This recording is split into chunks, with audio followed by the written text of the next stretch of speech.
Like a fat guy putting on shorts, you split your sides at Thursday Thoughts. Welcome to this week's episode of Thursday Thoughts with Eddie Anchor. I'm your host, Eddie Anchor. I'm glad to be back in the hot seat for another week, bringing you all the latest Thunderdome news. With some of the recent good form of the bottom place sides, there are a few spots in the top six starting to look a little under threat with 6 weeks to go. Tricky and Bunga have completely lost momentum and will struggle to get anything going under their own steam late in the season. It seems the penny has finally dropped for Callum after a season and a half, and he has managed to string a few victories together, auguring well for his fans looking to jump on board for next year. Our one and only outgoing league champion / incoming wooden spoon winner, Ben, has successfully managed to fool some poor suspecting woman into walking down the aisle with him. We tried to get an interview with possibly the only woman who could put up with him, and she was busy working. Enough of the chit chat. Let's get into the important stuff. This week's big games. First cap off the rank, Hayden versus Ben. This match is a Thunderdome first, as we have two coaches. Hayden versus Ben? Yeah, Hayden versus Ben. We've got two coaches battling it out while both overseas at the same time.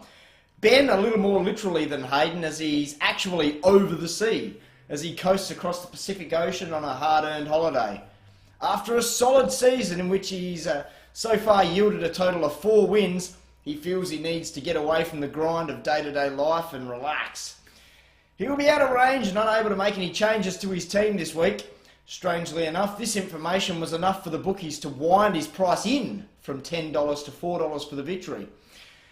Hayden has been in red-hot form of late, and is a real shame for him that his form is being wasted against some real D-grade opposition lately. Every championship is built on not only good form, but good luck, and he seems to have the perfect mix of both this year. With Matt dropping the ball last week, Hayden has moved within 1 game of top spot. This is just the percentage booster he was looking for, and possibly go straight over the top of Matt in the coming weeks. Hayden by 210 points. Andy versus the commish. If I were to compare this epic battle of mighty minds to any other, it would be the great battle of the wizards, white and grey.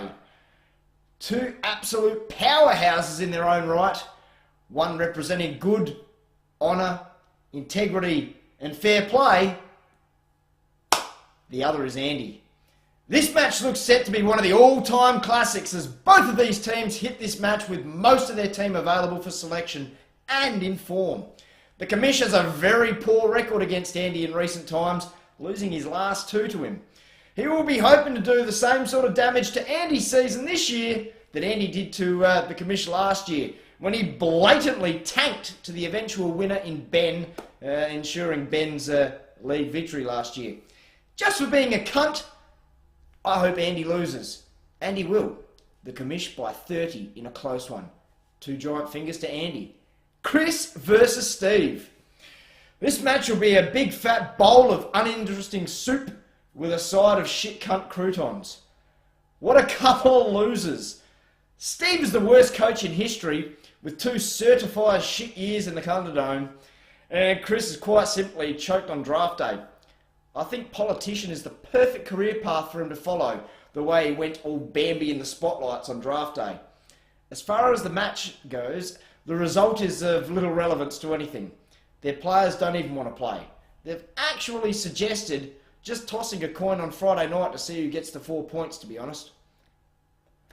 Steve by a head. Now we move on to Callum versus Robbo. It's been brought to my attention I need to spend a full 30 seconds basking in the glory that is Callum's tremendous victory over league leader Matt last week. Since it is the highest achievement Callum is likely to have in the Thunderdome, I'm more than happy to indulge this request. He completely outcoached Matt, setting the wheels in motion several weeks ago when he stole Brendan Goddard from Matt a week after Goddard single-handedly won the match for Matt.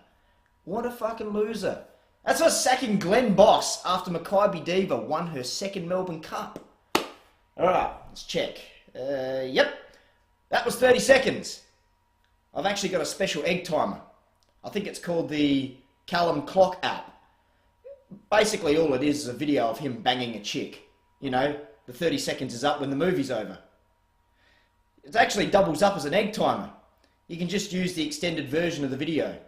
The only difference is you get the first 30 seconds of him banging her and the next 2.5 minutes extra vision of him crying into a pillow and begging for another try. Anyway, Robbo actually used that app to time exactly how long his season was alive for this year. He had it, and then it was gone. He hasn't had a good year, and has to be said, from the moment he trimmed back the mullet, it has all been downhill. Next year we hope to see him back in full flight, flanny draped, and the mullet flowing proudly.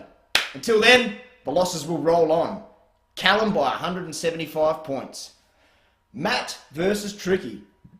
The heat is on. The heat is on. It's on the street. Woo-hoo! The heat is on. Matty's starting to feel the real heat and the week-to-week pressure of top spot is all about. The fact that Kamish was able to do it for 15 weeks last year before finally folding like a soggy tissue in the final round is a feat upon itself. With a loss to a rather average opposition last week, Matt will be looking to bounce back hard against Tricky. He was foiled last week trying to be a smart ass by using his bench player, only to be given the large finger when Nick Nat was a laid out. Rookie mistake, Matt. Something Tom could learn from as well. Tricky has taken his injuries to a new level with Shaw out with a bleeding on the brain.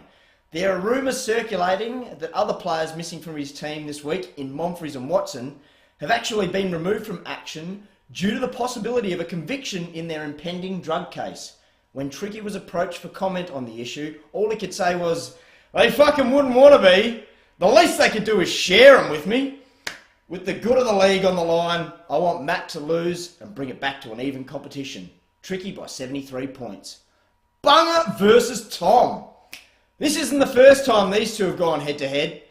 The last time was recently in the stock room at work when they were battling it out to see who could eat the most roast chicken skin in their tea break. The eventual winner was Tom, but only because Bunger was too busy using the chicken skins to dry his crying eyes as he was still mourning the loss of superstar Gary Ablett. While Bunger's season has ended weeks ago, Gary still battled it out one man against the world, desperately trying to win a few games. The final straw came last week when Bunger didn't even make him captain for the second week in a row. It became too much for him to bear, and he leapt from the tallest building near Bunger's training facilities. Thankfully, that was only the Playford Tavern, so Gaz survived the 5-metre fall, only causing damage to his shoulder. Gaz was actually taken in to get his prognosis midweek. We actually managed to get our cameras in on the action. Let's check it out.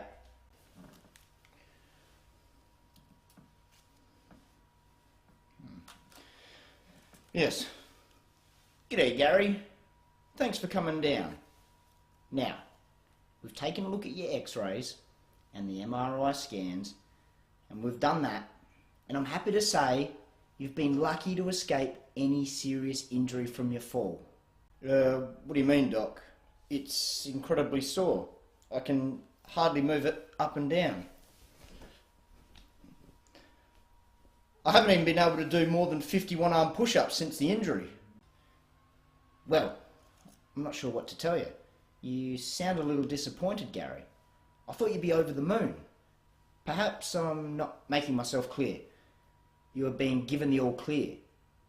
You may need to take a few baby aspirin for the swelling after the next game, but all in all, if anything, your shoulder is probably stronger than ever. Listen, Doc, I'll level with you.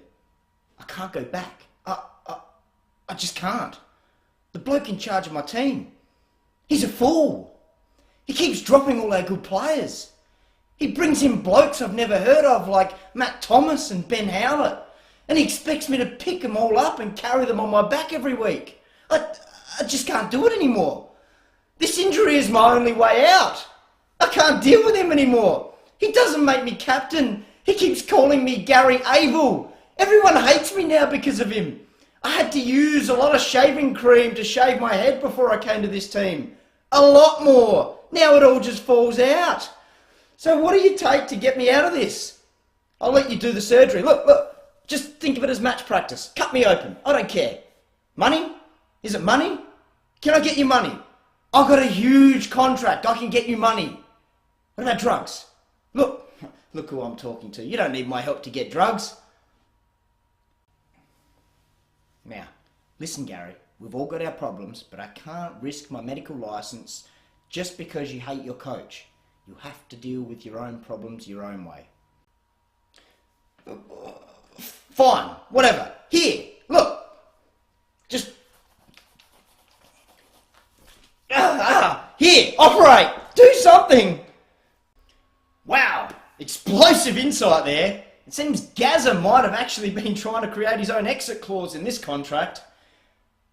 Without Ablett, there is no point taking this review any further because as bad as Tom might have been going, you've heard of taking a knife to a gunfight? Bunga's taking a Whopper Junior meal and a 30-cent cone to this gunfight. He at least wants to get his final meal before he says his last rites and Tom finishes him off. Tom by 321 points. Now, let's take a look at the ladder. As we take a look at the ladder, we can see that the gap at the top has tightened up as Matt dropped an important game over the weekend. Somehow, Hayden has managed to continue to occupy the second spot on the ladder, although in recent weeks he's actually been scoring like a man who's deserved of the position. The race for last place is down to two, Robbo and Ben. They will be battling it out to see who is actually the worst. Ben's horrible percentage and even worse team puts Robbo in prime one position to avoid the embarrassment of it all. Now, we've received an email midweek from another of the Thunderdome favourites, Brendan Goddard. He wrote to us to let us know how things are going in his new role.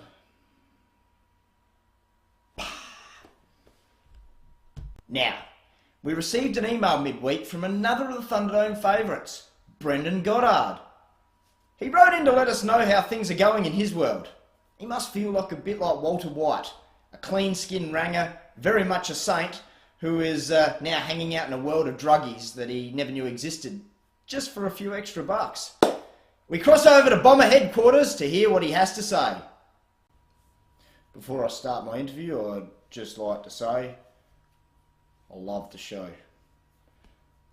This is the email I wrote. Well, somebody wrote it for me. My name is Brendan Goddard. I have an addiction. Not the kind of addiction you'd expect of an Essendon player, though. I've got an addiction to winning. Had to get out a question mark while the going was good. Matt was a shit coach. I can't thank Cal M enough for his help in getting me off that sinking ship. Can you believe that Muppet gave me up for Dane Swan and her shittier Lumumba? Matt might not drink, but that cunt's clearly off his head. The rumours are true about this weekend. I've been given it off. Boss says it's not worth risking me against Robbo's rabble. 5-0 this week, Eddie. 5-0, motherfucker.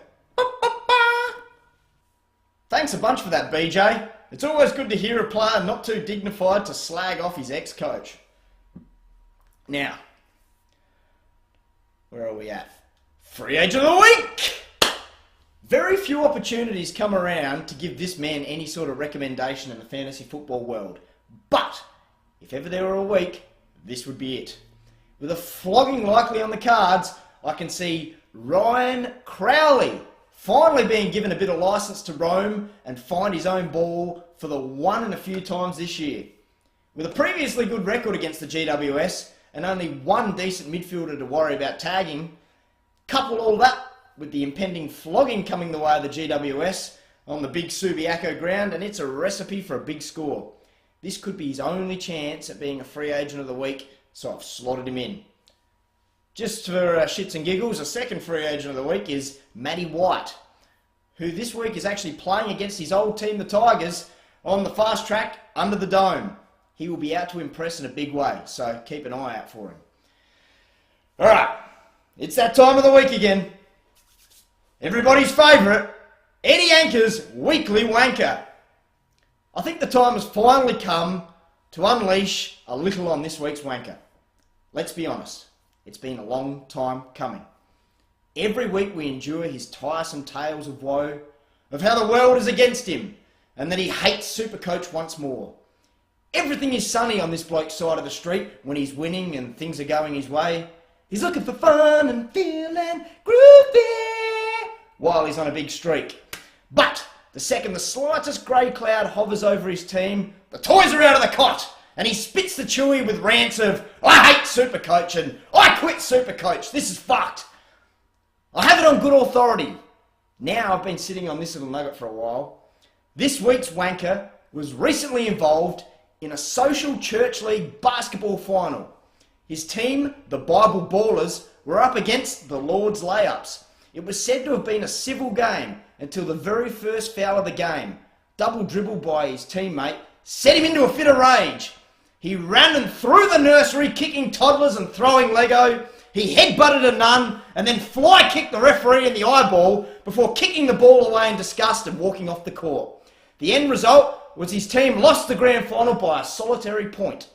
So, for that tantrum and the standard doom and gloom attitude, this week's wanker is Tricky Mickey.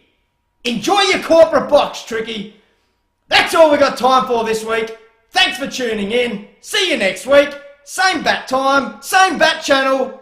Good night.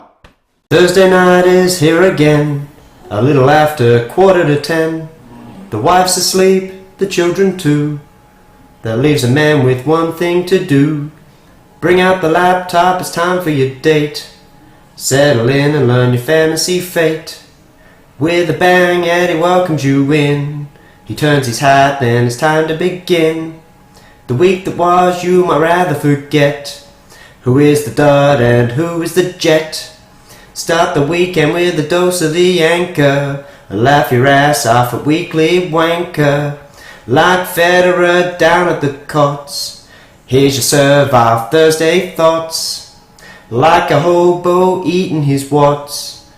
Here's your fill of Thursday thoughts. Like a fat guy putting on shorts. You split your sides at Thursday Thoughts.